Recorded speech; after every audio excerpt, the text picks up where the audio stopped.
Hello everyone. So today I am going to start a new chapter, that is the chapter Nutrition of Biology class 9th. So starting with the topic, that is the major nutrients and their importance. So first of all we had to understand about the nutrients. So we eat a lot of variety of food items such as the chapatis, pulses, different types of vegetables, meat, eggs, milks and etc. We all are also often advised by our parents to eat various types of food items. So can you tell why? So if you answer the question of why these food items are advised or given to us, so this is because that each food items consist of usually one or more ingredient, and each ingredient contains some important components that is basically required for our body. Now these important components are called the nutrients.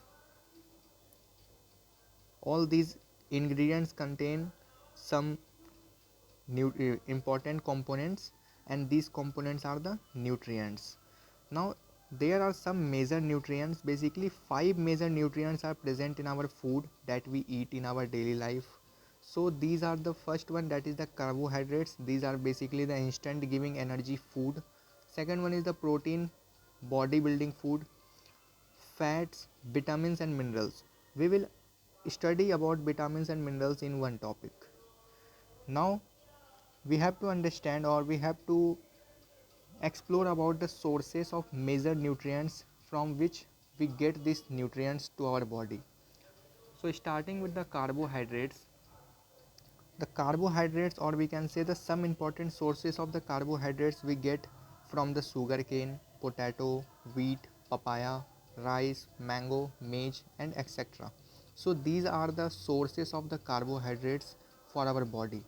The second one, that is the protein, or important sources of protein, that is the milk, meat and milk, pulses, eggs, nuts, etc.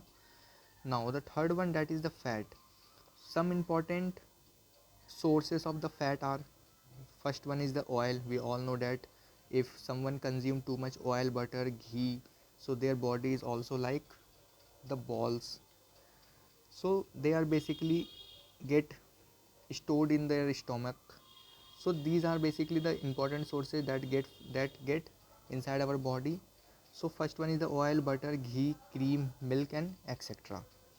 Fourth one, that is the vitamin and the minerals. So vitamin and minerals we are getting from the vegetables, some of the spices such as the, we can also say the turmeric, good for health, and the fruits also contain some apple, or we can also add some salad also for the roughage.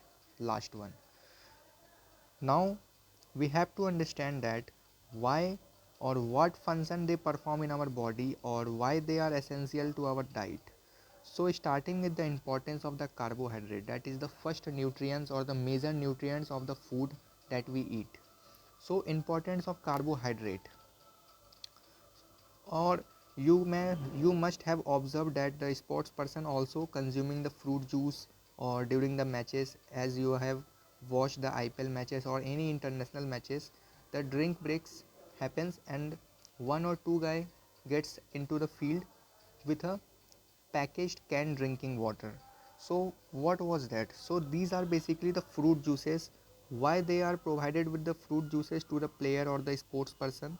The answer is simple, that the fruit juices are basically rich in the carbohydrates, or the fruit juice are also is a form of a fluid. So both of this refuels the system of the player body system, and they act also as the instant sources of energy. Now the fruit juice are not only a source of the fluid or the carbohydrates, but also they contain some vitamins and the minerals which are useful for the body. That's why they are given to the sports person during the ongoing match. The carbohydrates also, we can say the carbohydrates rich food forms the main part of our diet, or these also provide energy for the physical activity and proper body functioning. That's why the carbohydrates is referred as the energy giving food, or we can say the instant energy giving food. Now the carbohydrates includes some sugar, starch and cellulose or etc. Now starting with the sugar components. So first one is the sugar, that is the simple, or we can say these are the simple forms of carbohydrates, and they are soluble in cold water and are sweet in taste, as we have already eaten a many times of sugar. These are basically sweet in taste, we all know that. And they are broadly divided, or we can say characterized as the monosaccharides, disaccharides and polysaccharides. So monosaccharides formula is the C6H12O6. And the example of first of all we had to understand what is monosaccharides. So monosaccharides are basically the simple sugar made up of a single saccharide units, that is the sugar form. And if you talk about the example of these monosaccharides that contain only one unit of sugar, or the saccharide unit, so start example of this monosaccharide is the glucose, the most common sugar, fructose, galactose. The second one, that is the disaccharides. So disaccharides is made up of two saccharides unit. Di actually represent the two. So these are basically made up of two saccharides unit. Talking of the about the example, that is the sucrose, maltose and the lactose. Third one, that is the polysaccharides. So polysaccharides are basically the numbers are basically made up of a repeated unit or of monosaccharides or the disaccharides. Or if you talk about the example, that is the starch, cellulose and the glycogen. So this is the basically the short form. Now we have to understand about the brief, about the examples of the glucose, fructose, galactose, sucrose, maltose and all other things. So here the glucose are basically the most common sugar that we eat in our daily life. The fructose is basically found in the plant, or we can say in the fruit. The galactose is found in the milk. This is all about the monosaccharides. Now about the disaccharides. So there are also three examples, starting with the sucrose. So sucrose is made up of the glucose and fructose. So both are added to form a sucrose. The second one, that is the maltose. So these are basically the two glucose unit. When two glucose unit are added, they form the maltose. The third one, that is the lactose, is basically formed by the glucose plus galactose. Now the third, that is the polysaccharides. So polysaccharides is of you, if you talk about the examples of these polysaccharides, the starch. The starch is basically an insoluble carbohydrates that is found or commonly found in the plant for the storage of the carbohydrates, or we can say it contains many unit of glucose, and thus it is called the polysaccharides. Polysaccharides is basically the number that is above 1 or 2.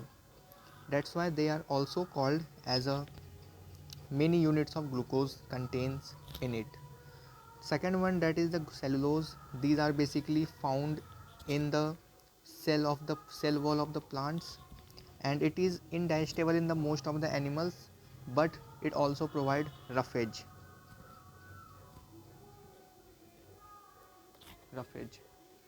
Now the third one, that is the glycogen. So the glycogen is basically a type of storage polysaccharides. This is found in the animals and we human beings, or that's why it is also known as the animal starch. So this was all about the importance of carbohydrates and the importance of nutrition to our body. So in the next part of the video we will understand about the importance of proteins and fat, and then vitamin and minerals. So till then, thanks for watching.